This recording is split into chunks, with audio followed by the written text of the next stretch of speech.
बिस्मिल्लाहिर्रहमानिर्रहीम, अस्सलाम वालेकुम। लाइव डॉक्टर शाहिद मसूद के साथ मैं हूं सुमेरा सलीम।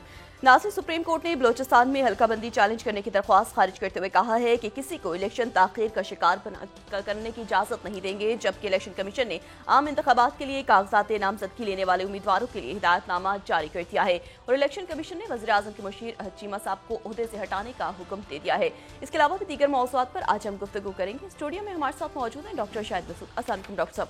वालेकुम जी, आपको भी डॉक्टर साहब, आज जो है वकला तंजीमों की जानिब से चीफ इलेक्शन कमिश्नर पर तहफ़्फ़ुज़ात का इजहार किया गया है और कहा गया है कि तमाम जमातों को लेवल प्लेइंग फील्ड देने पर जोर दिया जाए।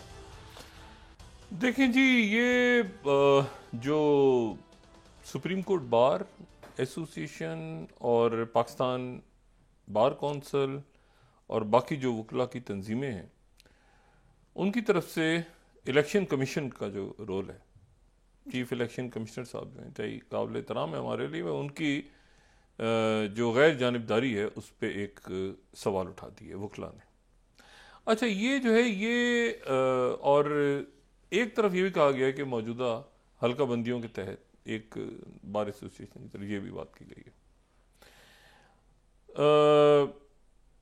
अब उसमें इशू ये है कि पहली दफ़ा मैं ज़ाहिर है कि हम यहाँ पे बात करते रहे और हम तो मुबारकबाद भी दे चुके हैं, लेकिन लगता है कि हमारी कुछ किस्मत में मिठाइयाँ खाना जो है वो भी हैं, लेकिन ये कि उसमें कुछ थोड़ा सा कोई गड़बड़, नमक मसाला आ गया है मिठाइयों में।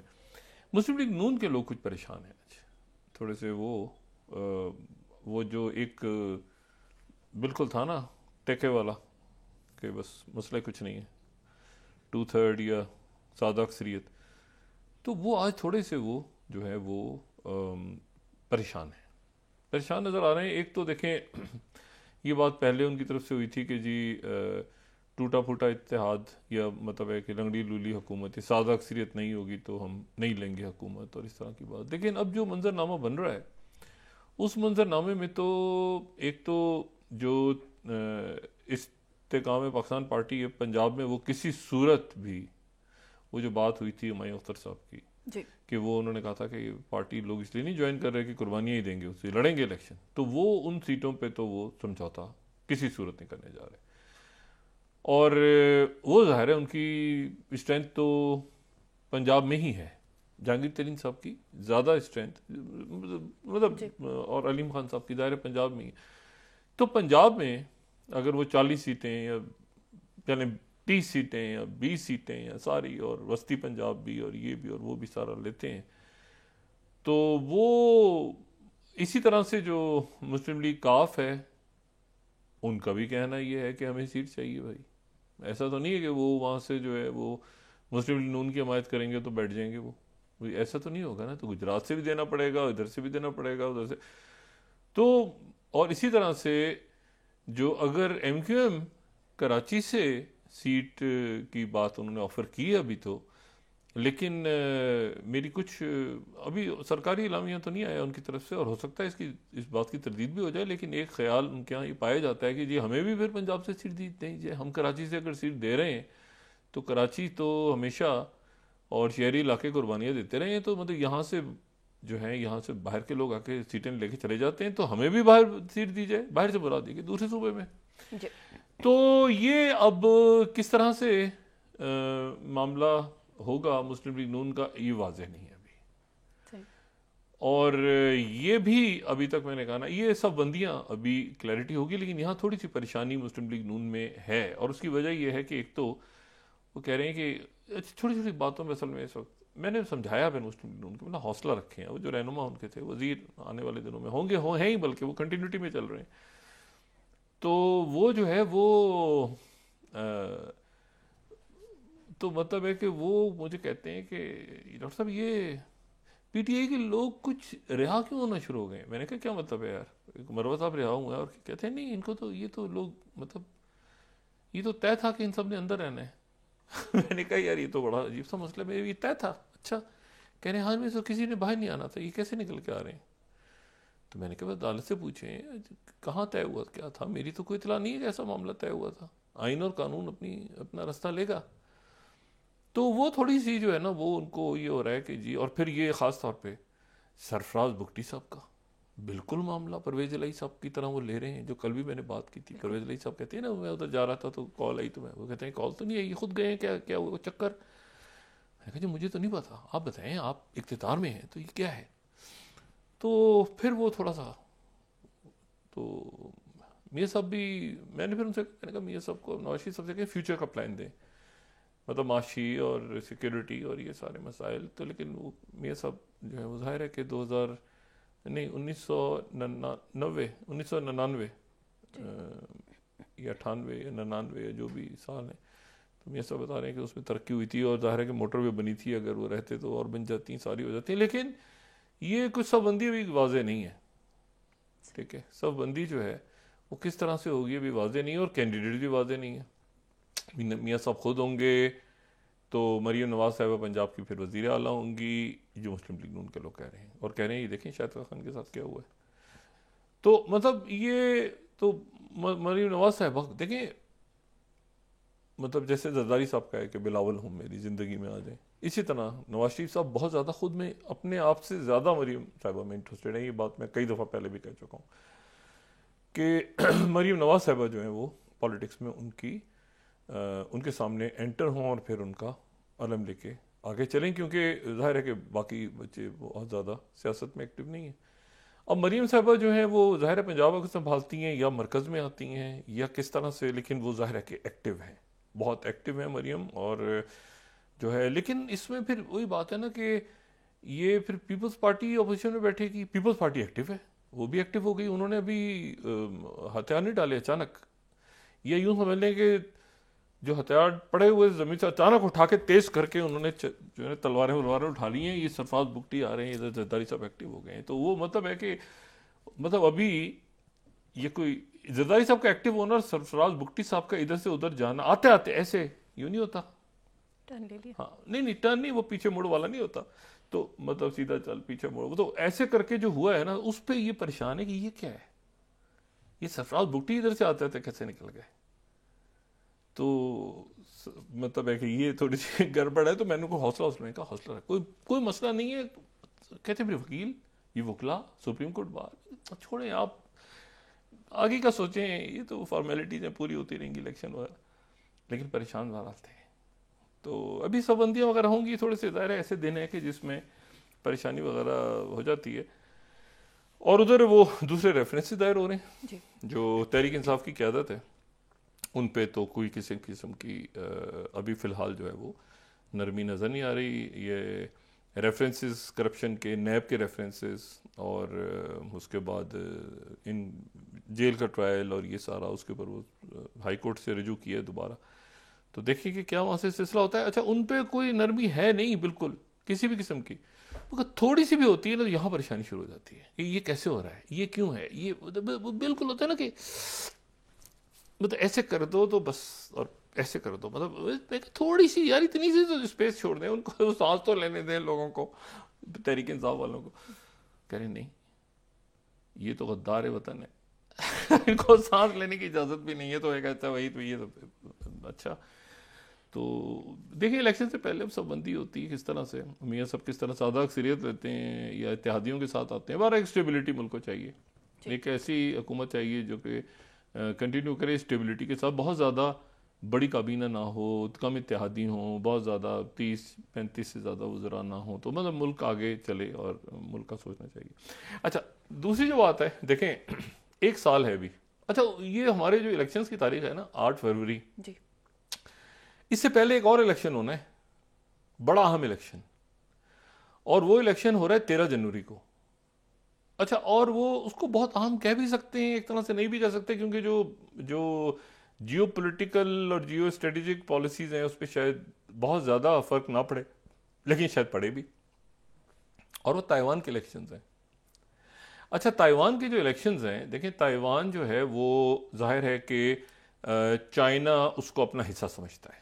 चाइना ये कहता है कि जहाँ पे ताइवान मौजूद है तो ये हमारा हिस्सा है, ठीक है। और ताइवान वो लोग जो कि कम्युनिस्ट पार्टी से लड़ रहे थे, वो जब हार गए तो उन्होंने इस जजीरे पे आके पनाह ली, जिसको हम ताइवान कहते हैं। अब इस जजीरे पे उन्होंने, अगर नक्शे में हम देखें तो इस जजीरे पे उन्होंने पनाह ली, और ये जो जजीरा है इसको चाइना अपना हिस्सा तस्वुर करता है, बिल्कुल उसी तरह जिस तरह से वो और बहुत से इलाकों पे चाइना का कहना ये है कि वो हमारे हिस्से हैं। अच्छा, अब ताइवान जो है ये देखें, ये बिल्कुल ये जो फ्यूजान आइलैंड है इसके साथ दरमियान में दरिया आ गया, ठीक है, और ये ताइवान स्टेट आ गई और इधर ताइवान आ गया, तो चाइना इसको अपना हिस्सा कहता है।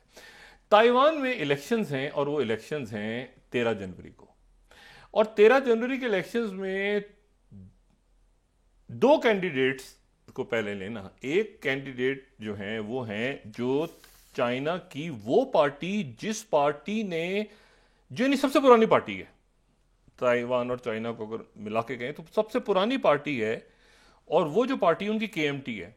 ये केएमटी वो पार्टी है जो कम्युनिस्ट पार्टी से लड़के यहां आ गई थी, ठीक है।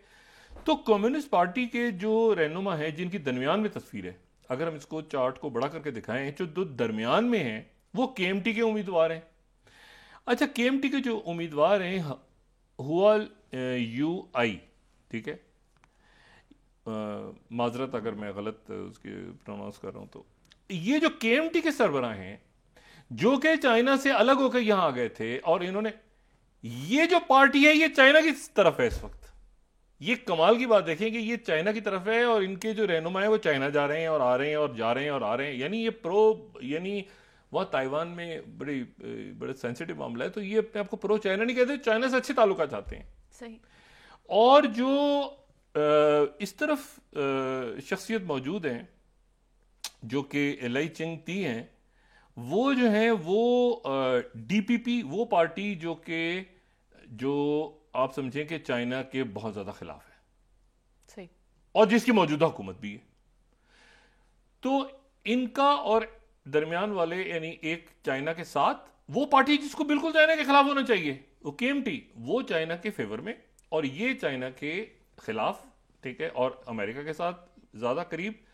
और जो तीसरे हैं ताइवान पीपल्स पार्टी, ये दरमियान में आप समझें कि इनके वोट जिधर जाएंगे तो वो, अच्छा इसमें कोई अक्सरियत वगैरह, इसमें भी थोड़ा सा वो होता है और उसके बाद वो सदर बन जाते हैं, मतलब इसमें कोई लंबा चौड़ा पहला स्टेज और दूसरी स्टेज और ये वो वाला चक्कर नहीं होता।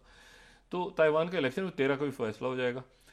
तो ये जो है इनका अलायंस गालिबन होने जा रहा है केएमटी के साथ। केएमटी के साथ होता है या उस तरफ होता है, तो ये वोटर, ये बड़े पॉपुलर है, जो थर्ड पर्सनैलिटी है ये बड़ी पॉपुलर है।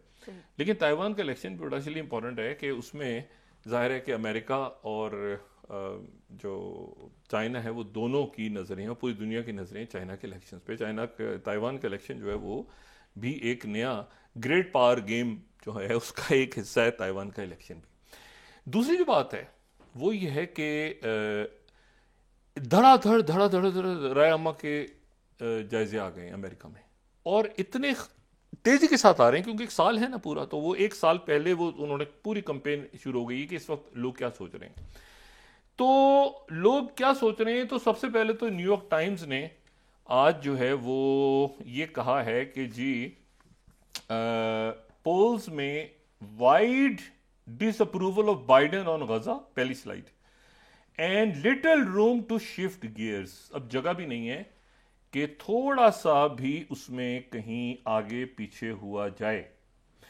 और इसमें जो सबसे इंटरेस्टिंग बात है इसमें कि जी in the dispute between Israel and Palestinians which side do you sympathise with more. तो इसमें जो 18 से दोनों पार्टियां, ये ज़हन में रखें, डेमोक्रेट्स भी और रिपब्लिकन्स भी, 18 से 29 साल के जो नौजवान हैं उनकी 46% तादाद इस वक्त फलस्तीनियों को सपोर्ट कर रही है, दोनों पार्टियों का। ये डेमोक्रेट्स और उनका नहीं, अलग अलग, ये पूरी अमेरिकन पॉपुलेशन की जो यूथ है 46% वो जो है वो पैलेस्टीनियंस के साथ है, ठीक है।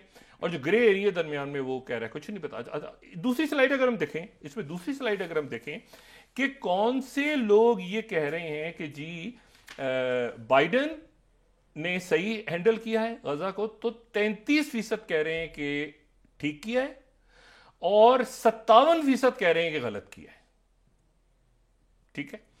अच्छा, और फिर यह सवाल हुआ कि जी आप क्या समझते हैं कि बाइडेन या ट्रंप में से इस बहरान को ज्यादा अच्छा कौन हल कर लेता, तो 46% कह रहे ट्रंप हल कर लेता और 38% कह रहे हैं कि बाइडेन। तो बाइडेन की जो न्यूयॉर्क टाइम्स का पोल है, ठीक है, जो कि सिनाई कॉलेज के साथ उन्होंने किया है, वो जनाब रजिस्टर्ड वोटर्स का वो आज बैनर लीड है न्यूयॉर्क टाइम्स की। अच्छा, उसके साथ ही वॉशिंगटन पोस्ट पे आ जाए, ये मैं वो आपको मीडिया बता रहा हूं जो ट्रंप के खिलाफ था। सही। यानी ट्रंप मीडिया से खुश नहीं थी, न्यूयॉर्क टाइम्स और CNN और ये सारा वो खूब कोसते रहते थे, फॉक्स न्यूज की तारीफें करते थे, सिर्फ ट्रंप याद होगा सबको। अब जनाब वॉशिंगटन पोस्ट ही कह रहा है कि Biden, second slide, Biden said to be increasing the frustrated by dismal poll numbers, कि ये जो नंबर्स आ रहे हैं। अच्छा, उसके बाद CBS न्यूज, एक पोल नहीं आया, लाइन लगी हुई है। CBS third, most American disapprove of Biden handling of Israel Hamas war, CBS news poll. फिर उसके बाद आ जाएं आप Wall Street Journal, Trump takes 2024 lead as Biden approval hits new low, Wall Street Journal poll. क्या क्या हो गया? CBS news, Washington Post, New York Times, ठीक है। ब्लूमबर्ग, छठी slide, Biden's approval rating hit new low on economic worries, poll show, ठीक है ना। ये अपने घर के अंदर आपके प्रॉब्लम्स हो जाएं। फोर्ब्स, सातवीं slide, Biden approvals rating hit all time low, ठीक है, 7th स्लाइड। अच्छा, उसके बाद अब आ जाएं प्यू research, assessment of Joe Biden. ये प्यू रिसर्च कह रहा है कि जी जो बाइडेन की, अगर ऊपर रोक लेते हम तो हाँ, ये जो है ये a third of Americans currently say they approve of Joe Biden's performance as president. ये they disapprove, ठीक है, while nearly they approve a third, while 2/3 say they disapprove, 2/3 say they disapprove, 64%। और ये जो है ये दिसंबर, ये मुख्तलिफ दिसंबर के महीने। अच्छा, ये 14, 15, 16 पिछले चंद दिनों में जिसके ऊपर ये सारा एक वहां पे एक प्रॉब्लम खड़ा हुआ है कि ये देखें, इस वक्त आप अपना जो होता है ना वो इम्पोर्टेंट है। मतलब इसराइल के में जाके तो वोट नहीं लेने ना, वोट तो अमेरिका में लेने हैं, या जाके ताइवान में या फिलिपीन में या इंडिया में या पाकिस्तान में तो वोट नहीं लेने ना, वोट लेने हैं या गजा में या उर्दन में, वोट तो अमेरिका में लेने हैं। तो अमेरिका के अंदर अगर ये सिचुएशन है, फॉक्स न्यूज तो इस पे इतना खुश, फॉक्स न्यूज की तो खबर ही चल रही है 9th, वो तो इसी के ऊपर पूरे 9th slide, Biden approval rating sinks all time low, new national poll, मतलब वो जनाब 27%, ये वो डिसाइड। अच्छा, तो वो जो है जनाब मिशिगन के उधर के सारे, वो तो एक अजीब एक रौला रप्पा पड़ा है कि एक साथ इतने सारे पोल्स आ गए हैं और उसमें पोल्स में ऑल टाइम लो इस वक्त प्रेसिडेंट बाइडेन 1 साल पहले जा रहे हैं। अब इससे कैसे निकलना है इस मामले से? मैं वही कहता हूँ ना कि शायद मिशेल ओबामा या कोई दूसरा कैंडिडेट सबसे बेहतर होगा, प्रेसिडेंट बाइडेन शायद वो, ये गड़बड़ है इस वक्त। और ये इस तरह से गियर शिफ्ट भी नहीं होते, क्योंकि जंग अभी आगे, ये मामला आगे की तरफ जा रहा है। उम्मीद थी कि सेक्रेटरी दिफा जो है ऑस्टिन लॉयड आके कोई जंग बंदी या किसी मामलात की तरफ आगे बढ़ेंगे, लेकिन सिचुएशन इतनी ख़राब है कि वो अब जाहिर है कि वो भी इसको रिवर्स नहीं कर सकते सेक्रेटरी दिफा। तो वो उन्होंने जो उनकी जो स्टेटमेंट आई है, उन्होंने पहले तो वो जो हैं वो तल अवीव में उन्होंने कहा है कि हम जो हैं वो जारी रखेंगे इमदाद, इसराइल की इमदाद जारी रखेंगे, कोई टाइमलाइन हमने नहीं दी जंग ख़त्म होने की इसराइल को। और फिर उसके बाद उन्होंने कहा है कि इसराइल हमारा जो है वो दोस्त है और उसको हम इस हाल में किसी सूरत नहीं छोड़ेंगे, और हमास के हम लड़ेंगे, अमेरिका इसराइल के साथ है। तो ये उन्होंने मुकम्मल तौर पे ये उन्होंने कहा कि और हम असला भी देंगे और टाइमलाइन भी कोई नहीं है, किसी किस्म की हम वक्त भी नहीं दे सकते कि जंग कब बंद होगी। इस बयान के बाद हमास, मैंने पहले भी कहा था कि हमास विड्रॉ कर रही है उससे, जो विलियम बर्न्स के साथ जो मुज़ाकरात हो रहे हैं उससे हमास भी चल रही है। उसके बाद ऑस्टिन लॉयड जो हैं वो बहरीन आए। बहरीन में उन्होंने चूँकि 5वां जो बहरी बेड़ा है वो बहरीन में है, बहरीन वो आए, यहाँ पे उन्होंने दौरा किया। उन्होंने फिर उसके बाद अपने जो सोशल मीडिया प्लेटफॉर्म है उसके ऊपर उन्होंने पिक्चर्स वगैरह भी पोस्ट की, और वहाँ पे वो खलीफा से भी मिले, वज़ीर उनके बाकी शख्सियात से भी मिले। मुख्तसर सा दौरा था, वो जहाज़ पे भी गए, अपने मेरीन्स के साथ मिले, जो जनरल ब्राउन है वो भी उनके साथ थे। फिर वो वहाँ से, इस वक्त वो कतर में हैं, और कतर में वो हैं, और कतर में ज़ाहिर है कि उदय एयरबेस है कतर में, और कतर जो है, लेकिन कतर जो है वो एक मुश्किल मरहले पे कतर को ले जाते हैं, फिर वापस ले आते हैं, फिर ले जाते हैं, फिर कभी कहते हैं मुसाद का चीफ आ रहा है, मुसाद का चीफ नहीं आ रहा, वो जंग बंदी करो, ये करो। तो कतर जो है उसने बड़ा एक, आप समझें कि एक सेंसिटिव हसास रोल प्ले किया है इस पूरे मामले में। लेकिन ये है कि वहाँ पर चूँकि कैंप्स बने हुए हैं मुख्तलिफ, तो ये कतर के लिए एक मसला बहुत बड़ा कि जी वहाँ पर जो है वो कभी वो खुशखबरी सुनाते हैं, अच्छा फिर हमास की सारी लीडर देखें, इन मुल्कों ने, यानी हमास के बारे में जो बात की थी नेतन्याहू ने कि हम पूरी दुनिया में निशाना बनाएंगे और ये करेंगे, तो कतर उस पर खामोश रहा। लेकिन तैयब एर्दोगन ने रिएक्ट किया, उन्होंने कहा कि रिएक्ट किया कि बहुत बड़ा सख्त रिएक्ट किया। तो वो जो बात है, फिर उसके साथ ही ज़ाहिर मुज़ाकरात की तरफ, फिर मुज़ाकरात से पीछे, फिर मुज़ाकरात, फिर वापस, फिर मुज़ाकरात, फिर विलियम बंस क्यों आए थे, फिर उधर से कहा कि अच्छा अभी भी कहीं ना कहीं मुज़ाकरात हो रहे हैं, लेकिन वो इतनी ज़्यादा शहादतें हो चुकी हैं फ़लस्तीनियों की। और ह्यूमन राइट्स वॉच ने आज, तो उनका जो मैं स्टेटमेंट देख रहा था, ह्यूमन राइट्स वॉच जो है उन्होंने पे दर पे दो उनकी प्रेस रिलीज हैं, 22वीं और 23वीं। एक तो उन्होंने कहा स्टारवेशन, भूख अब एक हथियार के तौर पे इस्तेमाल हो रही है गजा में। मतलब ना बॉम्बिंग, बमबारी भी नहीं, गोलियां भी नहीं, बारिश भी नहीं, भूख। अब लोग भूख से मर रहे हैं, भूख कहत, यानी अब उनको प्यास, और एविडेंस इंडिकेट, ये ह्यूमन राइट्स वॉच कह रही है कि अब प्यास और भूख से, रोटी और पानी के लिए लोग दम तोड़ रहे हैं बच्चे। तो स्टारवेशन को, बॉम्बिंग भी नहीं, एड भी नहीं, हॉस्पिटल भी नहीं, स्टारवेशन को वेपन के तौर पे यूज किया जा रहा है। ठीक है। और दूसरा उनका ये जो है, ये भी उनकी ह्यूमन राइट्स फॉर जो 23वीं स्लाइड है, वो कह रहे हैं when white flags turn red in Gaza, जब सफ़ेद अमन के जो परचम थे वो सुर्ख हो गए गजा के अंदर। अच्छा, तो ये जो है ये ह्यूमन राइट्स वॉच का ये कहना है। अच्छा, फिर यहाँ पर जो एक और अनाउंसमेंट हुई है, और वो 10 स्लाइड में इसको अगर हम देखें तो इसमें इनकी तरफ से अनाउंसमेंट हुई है, इनवाइट किया गया है कि इसमें 10 मुल्कों पे मुश्तमिल, वही जो मैंने चंद रोज़ से हम डिस्कस कर रहे थे कि जो ऑस्टिन लॉयड हैं सेक्रेटरी डिफेंस, वो यहाँ पे अनाउंस करेंगे आके फ्रीडम ऑफ नेविगेशन का जो एक वो ऐलान करेंगे कि उन्होंने मुख्तलिफ मुल्कों को दावत दी है।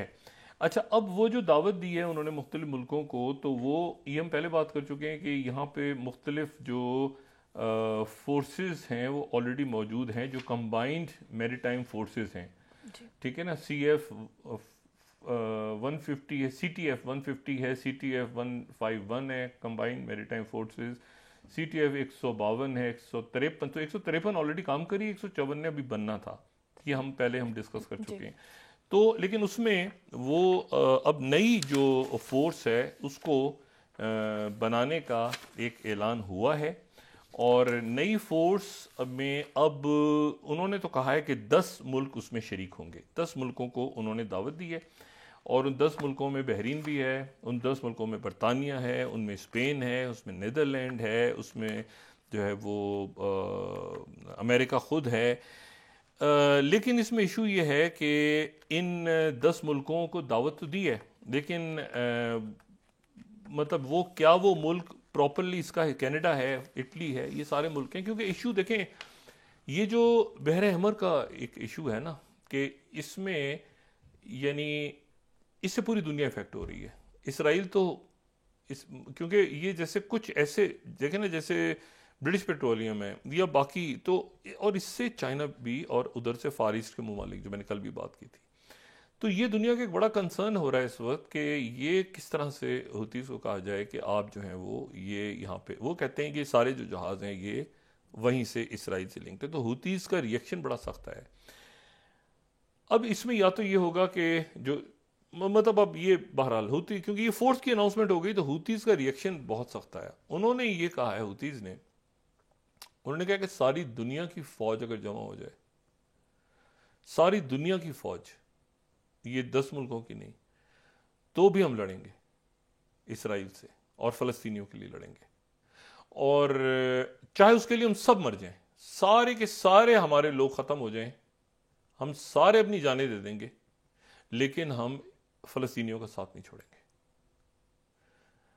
मतलब उनकी तरफ से बिल्कुल क्लैरिटी के साथ आ गई, और उन्होंने कहा कि हम यहाँ पे जाने देने को तैयार हैं हुतीस, लेकिन हम लड़ते लड़ते मरेंगे, हम ये फलस्तीनियों का साथ नहीं छोड़ेंगे इस वक्त। तो ये अब एक सिचुएशन ऐसी आई है, फौरन उनका स्टेटमेंट आया ये सेक्रेटरी डिफेंस की स्टेटमेंट के बाद। तो सेक्रेटरी डिफेंस अभी कतर में है, कतर के बाद वो ज़ाहिर यूएसएस जेरल फोर्ड पे का दौरा करेंगे, फिर रात में शायद ट्रैवल कर जाएं वापस अमेरिका। लेकिन ये पीछे ये मामलात बिगाड़, मतलब कुछ हुआ नहीं, ये अब समझ लेंगे इस दौरे से भी कुछ नहीं हुआ। एक और दौरा बड़ा इंपॉर्टेंट था, यूएई की तरफ से आज सिक्योरिटी काउंसिल का इजलास हो रहा है, और फिर उसमें सीज फायर की, फौरी अर्जेंट सीज फायर की उसमें कोशिश हो रही है कि करारदाद मंजूर की जाए, अर्जेंट और सस्टेनेबल सीज फायर। अमेरिका को लफ्ज़ सीज फायर पे इतराज़ है, जिस पे वीटो, सीज फायर, वो उसको सीज फायर का कोई और लफ्ज़, अगर सीज फायर होता है तो वो, ये कल वोटिंग होनी थी रात को, डिले हुआ, लेकिन सीज फायर नहीं है तो फिर क्या है, मतलब क्या कहा जाए उसको। तो वो तो जंग बंदी ही जुमला है ना, कोई सस्टेनेबल कह रहा है, कोई उसको ट्रस्ट कह रहा है, कोई जो भी, असल में तो जंग रोकी जाए तो बात आगे बढ़े। तो वो शायद वीटो होती है, अगर नहीं होती, क्योंकि कल ये इंडिकेटर आया था अमेरिका की तरफ से कि आप ये अल्फाज चेंज करें तो शायद वो वीटो ना करें, तो इसलिए कल वोटिंग नहीं हुई, आज होने जा रही है। तो ये बड़ा इंपॉर्टेंट है कि क्या वो वोटिंग होती है, और अगर वो वोटिंग होती है तो क्या अमेरिका इस वक्त वीटो करता है। ये पोज देखें, मैं वही बात कह रहा हूँ, प्रेसिडेंट बाइडेन ने जाके ना यूक्रेन में इलेक्शन लड़ना है, ठीक है, ना उन्होंने जो है वो ताइवान में लड़ना है, ना उन्होंने पाकिस्तान या इंडिया में, अफगानिस्तान में या इराक में, या यहाँ इलेक्शन उनका मुल्क में। और ये जब प्रेशर बिल्ड होना शुरू होता है ना कि सारा का सारा इसलिए हो रहा है कि आपने गजा, यूक्रेन नहीं, गजा को आपने मिस हैंडल किया है। मैंने आपसे कहा ना, यूक्रेन में तो दोनों तरफ से लड़ाई हुई है ना, इधर तो यकतरफा कत्लेआम हुआ है ना भाई। वो मसला ये है कि वो, और फिर जेनोसाइड हो जाएगा, फिर उसको म्यूजियम बना देंगे, फिर इसको ये कर देंगे, वो कर देंगे सारा। तो उसके नतीजे में जो है वो, जैसे एक अजीब सी सूरत हाल यहाँ पे पैदा हुई, पूरी दुनिया 153 मुल्क एक तरफ है, और खुद मैंने आपसे कहा ना कि यूथ पूरी अमेरिका के साथ खड़ी है। अब इसमें कोई ये अमेरिकन यूथ है, उसमें उन्होंने इंश्योर किया कि इसमें जो है ये नॉन मुस्लिम्स हों। तो बात यह कि सारे नॉन मुस्लिम्स, मेजॉरिटी जो यूथ है वो सारी फलस्तीनियों के साथ खड़ी है, और यूथ का वोट बड़ा इंपॉर्टेंट है जी। तो अब इसमें इशू ये है कि ये अपने ग्राउंड के ऊपर अगर आप लूज कर रहे हो, और वहां पर ये वो मीडिया है जो एंटी ट्रम्प मीडिया कह लें ना, आप एंटी ट्रम्प मीडिया कह लें, बिल्कुल ठीक है जी। तो ये मतलब बिल्कुल इस तरह से हो गया कि जैसे मतलब है कि तो इस तरह से कुछ सूरत हाल बनी हुई। ठीक है नाज़रीन, वापस आते हैं एक छोटे से ब्रेक के बाद।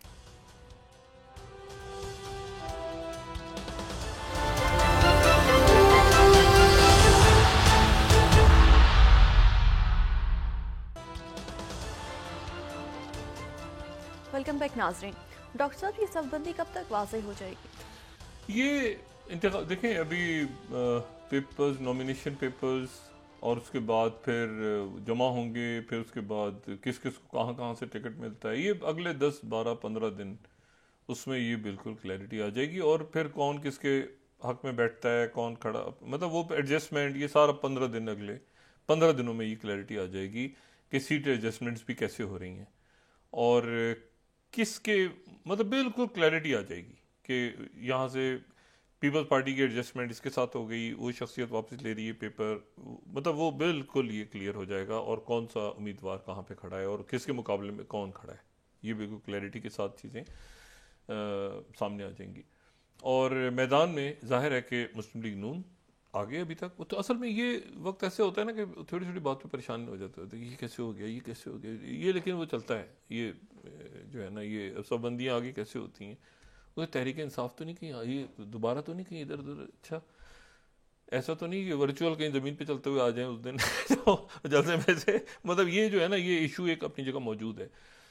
तो लेकिन ये है कि ये और इसमें जो अहमद महमूद साहब का है वो पीपल्स पार्टी के साथ रब्ता है, तो मतलब तहरीक इस्तेकाम पार्टी जो है वो अपनी जगह पर मतलब वो एक ऐसा फैक्टर है जो कि पंजाब में इधर इस तरफ से इस तरफ कर सकता है सारे मामले को, ठीक है, क्योंकि जहांगीर तरीन साहब जो हैं वो मुस्लिम लीग नून से रब्ते में हैं और जो अहमद महमूद साहब है वो पीपल्स पार्टी से रब्ते में हैं, और ये देखना है कि अब वो कितनी सीटें जो है मुस्लिम लीग नून जो है वो इनके साथ एडजस्ट करती है, ठीक है।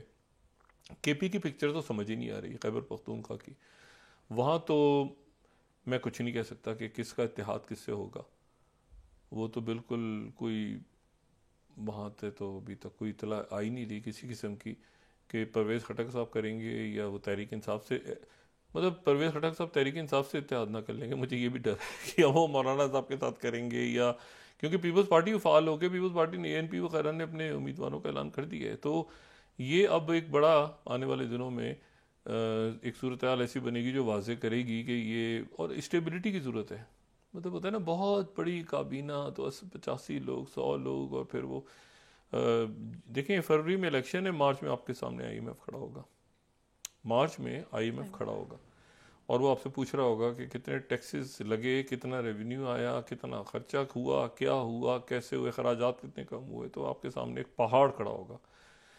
तो मईशत और सिक्योरिटी और फॉरेन पॉलिसी और स्टेबिलिटी, ये सारी चीज़ें जो हैं ये बहुत इंपॉर्टेंट है इस रियासत के लिए।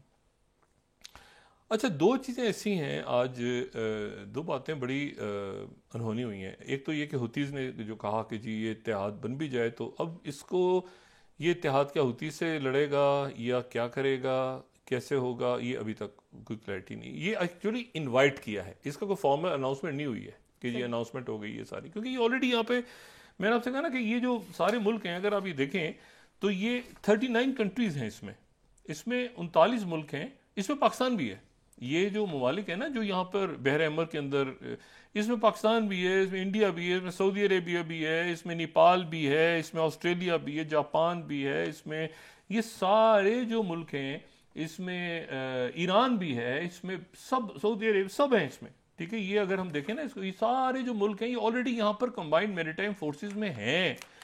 अच्छा, और ये यहाँ पर तुर्की भी है, तो ये सारे के यहाँ पर सिक्योरिटी ठीक रहे, यहाँ पर जो ये जो ग्लोबल सप्लाई चेन है वो अपनी जगह चलती रहे, ये यानी इसके ऊपर कोई गड़बड़ ना करे। और ये जो आखिरी 153 बनी थी ना, 153, ये रेड सी और गल्फ ऑफ अदन के लिए बनी थी, इससे पहले अरेबियन गल्फ के लिए बनी थी, उससे पहले जो है वो काउंटर पर ये जब सोमाली वगैरह आ गए थे। एनीवे, तो मैं सिर्फ ये कह रहा हूँ कि अभी वो कह रहे हैं कि ये 153 कंबाइंड मैरीटाइम फोर्सेस के अंडर ही ये जो है ये कायम होगा, जो नया जो नई फोर्स है ऑपरेशन प्रॉस्पेरिटी गार्डियन जिसका नाम तजवीज़ किया गया है। लेकिन ये है कि अच्छा, इसके साथ ही जो है वो दूसरी जो खबर आ रही है वो लेबनान से आ रही है। एक तो लेबनान में जो फॉरेन मिनिस्टर फ्रांस की गई, बड़ा फ्रांस एक रोल प्ले कर रहा है, फ्रांस और बरतानिया और यूरोप के मुल्क के किसी तरह सीज फायर हो जाए, सुकून हो जाए दुनिया के साथ सारी। लेकिन वहाँ पर फ्रांस का रोल है ना वो बड़ा, उन्होंने पूरी कोशिश वो कर रहे हैं, लेकिन ये जो नॉर्दर्न बॉर्डर है जो कि लेबनान के साथ है वो बॉर्डर भी बड़ा गर्म हो रहा है, और वहाँ पर इन्होंने चूँकि काफ़ी अटैक्स किए वहाँ पे इसराइल के, तो वहाँ से जवाबी तौर पे जो अटैक्स काफ़ी दिनों से चल रहे थे, लेकिन फिर 24 घंटों में एक अजीब काम किया उन्होंने आयरन डोम के, ये जो आयरन डोम जो सिस्टम है एयर डिफेंस का, इसके लॉन्चर्स को उड़ा दिए, ये हिजबुल्ला के लोग कह रहे हैं। अच्छा, इसको अब वहां पर पहले तो इसको ये खबर आई तो पहले तो ये चैटर चलना शुरू हुआ कि आयरन डोम के उन्होंने लॉन्चर्स को उड़ा दिए। फिर उसके बाद जो है ये उनके अलमदाइन जो टीवी है उन्होंने ये बात की। अच्छा, ये मैं यहाँ पे कोट कर रहा हूँ 26वीं स्लाइड। उसके बाद उन्होंने ये कहा कि फिर उसके बाद ये टर्की के न्यूज़ मीडिया ने कहा कि हिजबुल्लाह ने 2 एयर डिफेंस प्लेटफॉर्म्स को हिट किया है। अच्छा, अगर उनके लॉन्चर्स तक पहुंचे हैं तो फिर आयरन डोम अपने लॉन्चर्स को नहीं बचा सका भाई, ऊपर मिसाइल जाएगा ना, लॉन्चर्स को उड़ा दिए नीचे, तो वो ये कैसे हुआ है? तो ये मैं आपको यहाँ पे बता रहा हूँ इनकी ये 27वीं स्लाइड 27th। पहले मैंने आपको बताया अलमदाइन, और मैं अब ये टर्की कोट कर रहा हूँ। Hezbollah shells two air defence platforms, यानी ये प्लेटफॉर्म है। अच्छा, और इससे पहले जो अलमदाइन को दिखा दिया था हमने 26 को शायद, वो तो वहाँ की थी। तो ये अब प्लेटफॉर्म्स को इसको उड़ाने की बात हो रही है। और लेवरान टुडे जो है वो भी यही कह रहा है, फ्रेंच 28th स्लाइड के, Hezbollah target Israel's iron dome for the first time. आज तक आयरन डोम के लॉन्चर्स को नहीं हिट किया गया। ये जो यानी ये बहुत ही अजीब सी बात है कि उनके लॉन्चर्स जो हैं वो तो हवा में रोकते हैं ना, वो तो अगर उनके लॉन्च या तो फिर बहुत नीचे से आए हैं रॉकेट्स और उनके लॉन्चर्स को हिट कर दिया है, वो इस तरह से कुछ डैमेज हो गए हैं कि वो अभी शायद वो आयरन डोम वहाँ पे काम नहीं कर रहा बकौर हिजबुल्लाह के। तो ये बहुत ही अजीब सी बात है, ये तो बहुत ही अजीब सी बात है, ठीक है, कि ये टेक्नोलॉजी अगर उन्होंने इसी ग्राउंड पे हिट कर दी है तो। और तो ये सिचुएशन जो है, इसको उम्मीद करता हूँ कि आज ये सिक्योरिटी काउंसिल इसको रोक ले, क्योंकि उसकी वजह ये है कि ये दौरा जो है ऑस्टिन लॉयड, देखिए ऑस्टिन लॉयड का काम भी नहीं था जंगबंदी का। जंगबंदी करना तो काम है सेक्रेटरी स्टेट का है। इन्होंने ब्रीफिंग्स वगैरह सारी ली हैं और इन्होंने ये अपने उससे नुक्ता नज़र पे कायम है। इन्होंने कहा हम आपके साथ रहेंगे भाई, और आप इसका कोई अगले फेज़ के बारे में बताएं, कोई टाइम लाइन उन्होंने दी नहीं। हो सकता है इन प्राइवेट की बात की हो, लेकिन यह है कि ये जंग को फैलने नहीं अमेरिका दे रहा। कम से कम ये जो इनकी जो पेंटागन है, पेंटागन और स्टेट डिपार्टमेंट के अंदर एक हमें नज़र आ रहा है इस वक्त एक खलीज सी नज़र आ रही है। मतलब वो उन्होंने बहुत एग्रेसिवली इस वक्त जो है ना, बुश होते तो वो आधी दुनिया को उड़ा चुके होते। तो ये जो है ना वो इसको, लेकिन ये है कि जो कुछ गज़ा में हो रहा है, गज़ा के ऊपर अब जाहिर है कि अब वहाँ क्या रह गए हैं लोग। मतलब आपके पास आज आप ये देखें कि अभी तक याहिया सिनवर हत्थे नहीं लगे, और याहिया सिनवर भी लगे, और अभी भी गज़ा से रॉकेट फायर हो रहे हैं, अभी भी गज़ा से रॉकेट फायर हो रहे हैं। तबाही हो गई है वहाँ पे, गिरा दिया पूरा शहर, लेकिन लड़ रहे हैं। तो इशू ये है कि इसको मतलब है कि वो तो यहाँ तक कहते हैं कि हम जाते जाते अगर बिल्कुल आखिरी वक्त आ गया तो हम ये तल अवीव के नीचे जो सुरंगें ये भी उड़ा देंगे और हम सब जाएंगे, इनको भी ले जाएंगे। मतलब यहाँ तक जो है वो इस वक्त कशीदगी है। तो बात यह है कि ये उसमें वो कहते हैं पानी वानी भेज रहे हैं, ये फेंक रहे हैं, लेकिन ये हम उड़ा देंगे, हम भी जाएंगे ये भी जाएंगे। मतलब यहाँ तक मामला जो है ना वो चले गए हुए हैं कि 20,000 से ज़्यादा शहादतें होना। तो इसको अब कैसे दुनिया रोकती है, कैसे इंटरवीन करती है।